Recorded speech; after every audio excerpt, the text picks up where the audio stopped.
Salut à tous. Avant de commencer, je voulais rendre hommage à Charlie Whiting qui nous a malheureusement quitté ce week-end. Il avait débuté chez Escelt Racing à la fin des années 70, avant d'arriver chez Brabham au début des années 80. Il a été notamment l'ingénieur de course de Nelson Piquet.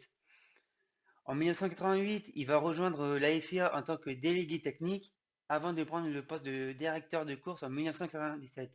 Il a aussi œuvré beaucoup pour la sécurité des pilotes, notamment le fameux halo que nous connaissons aujourd'hui.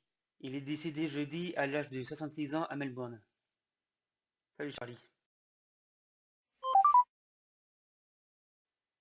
On va revenir sur la première course de championnat du monde de Formule 1 2019. On était en Australie à Melbourne. On va résumer tout ça. On va regarder le débriefing des Formule 1 sur la Grand Prix d'Australie. C'est parti!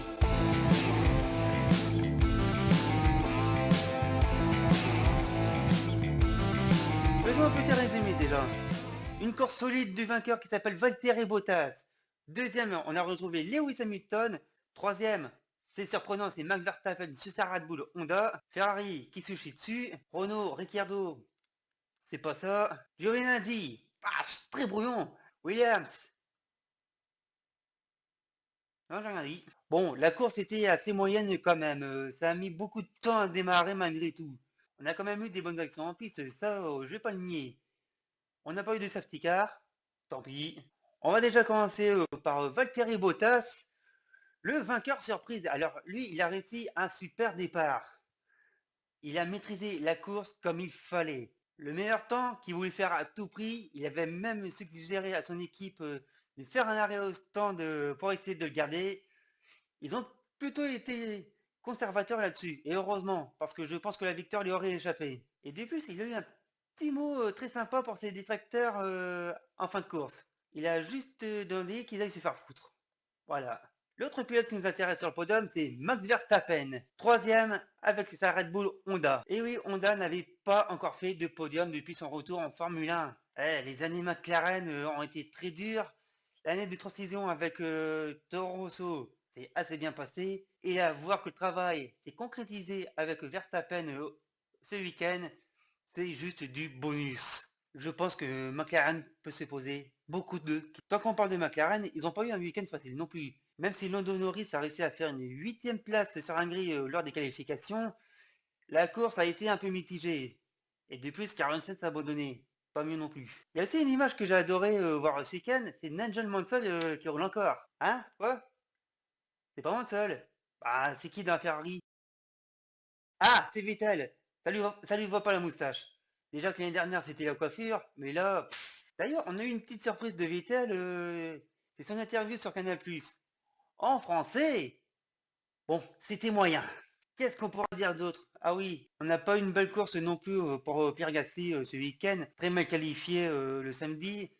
Il a pu terminer qu'à la porte des points en fin de course. Ça a été un peu la galère pour lui. Des débuts un peu compliqués chez Red Bull.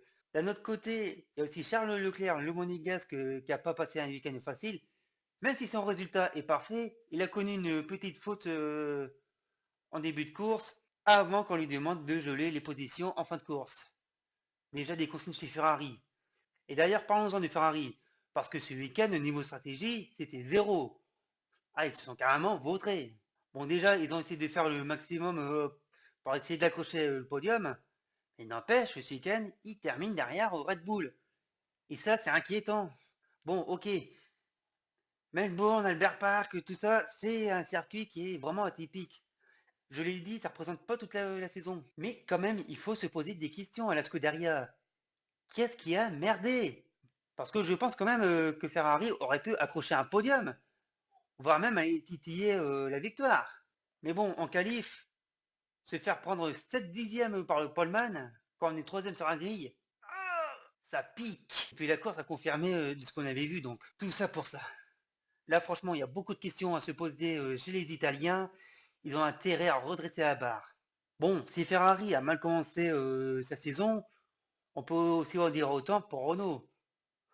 Ah bah c'est vrai que Renault, même si Nico Hülkenberg lui ramène des points, c'est surtout Daniel Ricciardo qui a dû abandonner. L'Australien partait en milieu de grille comme son coéquipier, mais il a tout perdu dès les premiers mètres du départ. Il a voulu tenter un dépassement un peu kamikaze dans l'herbe. Malheureusement, il y avait encore une bordure au niveau de la sortie des stands. La Renault a tapé dedans, aileron cassé. Ça a été fini pour Ricciardo. Il va abandonner plusieurs tours plus tard par mesure de sécurité d'après l'équipe française. Aujourd'hui, c'est Red Bull qui rigole. Si je devais donner une note à la course, je donnerais un 5 sur 10. Ah bah c'était moyen. On pouvait demander plus comme on pouvait en demander moins. Bah on a eu les deux. C'était pas terrible. Du coup, faisons un point sur les classements pilotes. Et ben il est conforme à celui de la course d'aujourd'hui. Valtteri Bottas, le premier leader avec 26 points. Il marque le point supplémentaire pour le meilleur tour en course. Derrière lui, son lieutenant Lewis Hamilton, Max Verstappen. Et l'ordre des 10 premiers est respecté. On regarde ensuite le classement constructeur, pas vraiment représentatif pour le week-end, mais Mercedes a déjà une grande avance sur la Scuderia Ferrari. Red Bull 3e, AC et Renault sont juste derrière.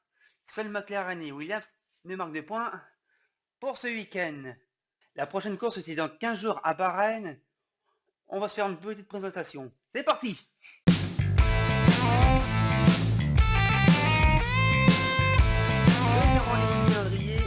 Bahreïn, sur le circuit de Saint-Kir. C'est un circuit qu'on connaît depuis 2004. 5 km 412 de distance pour 15 virages. Les pilotes parcourront 57 tours pour 308 km de course. Comme d'habitude, 3 zones de DRS. La première se situe dans la ligne de départ, suivie entre les virages 3 et 4, et puis entre les virages 9 et 10. Le tracé de Sakhir accueille le Grand Prix depuis 2004. Ça n'a jamais bougé, même pas une course en ville ou un autre tracé à sortir du désert. Et historiquement, c'est la première qui a lieu dans cette région du globe. C'est un tracé qui est rapide, mais il n'y a que du sable autour. Autour! Je vous raconte pas quand les vents sont très forts là-bas. Ah bah, c'est presque un brouillard, hein. On a quand même des courses qui sont moyennes, il n'y a pas beaucoup de spectacles, mais je trouve qu'il y a un meilleur décor depuis que la course est en nocturne. Et au début de la course, alors je sais pas si c'est encore sur aujourd'hui, il y aurait eu, apparemment à l'époque, un avantage pour Ferrari. En fait, l'asphalte serait le même que la piste d'essai de Fiorano. Mais pas sûr, je peux me tromper là-dessus. Il n'y a pas beaucoup de dates à retenir sur la course. Mais si on regarde bien, il y a peut-être 2010 avec l'ouverture de la saison qui se faisait à Bahreïn, à l'occasion du 60e anniversaire de la Formule 1.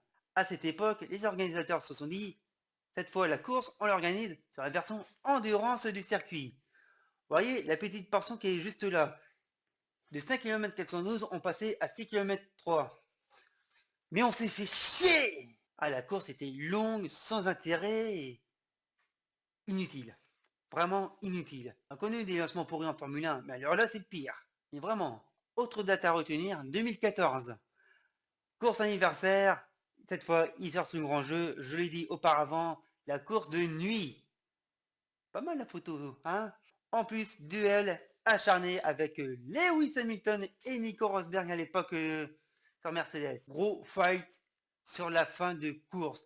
Mais vraiment, à la fin, c'est l'Anglais qui va remporter le Grand Prix. Bon, après, entre Hamilton et Rosberg, on connaît la suite, hein. D'ailleurs, c'est la meilleure course qu'on a eue sur ce tracé. Pour vous dire, on en parle encore. Toujours dans la même course, le tonneau d'Esteban Gutiérrez sur Sauber. Il faisait une course tranquille afin de se faire percuter. Par qui me diriez-vous? Très bonne question. Eh bien, par lui, Pastor Maldonado, le Mad Max du paddock. Alors, qu'est-ce qui s'est passé? Maldonado s'arrête au stand, il fait son arrêt tranquille, il ressort, il oublie de freiner, il percute la Sauber et on connaît la suite. Ah, le con! Les rendez-vous de Bahreïn. Un peu plus commode par rapport à Melbourne. 12h, 13h30 pour la première séance, 16h, 17h30 pour la deuxième, en nocturne. Le samedi, 13h, 14h, avant de passer aux qualifications à 16h en nocturne également. La course au dimanche à 17h10. Il faudra régler vos montres puisqu'on change d'heure ce week-end-là. Bon, ça va, on sera déjà levé. Mais par principe, ce débriefing est maintenant terminé. Vous pouvez réagir, partager la vidéo, liker, suivre la chaîne. Et vous pouvez aussi rejoindre le débriefing sur Twitter et le site internet. D'ailleurs, il y a un article qui vient de sortir il n'y a pas longtemps sur le documentaire de Netflix. Cette vidéo se termine et moi je vous dis à bientôt. Ciao!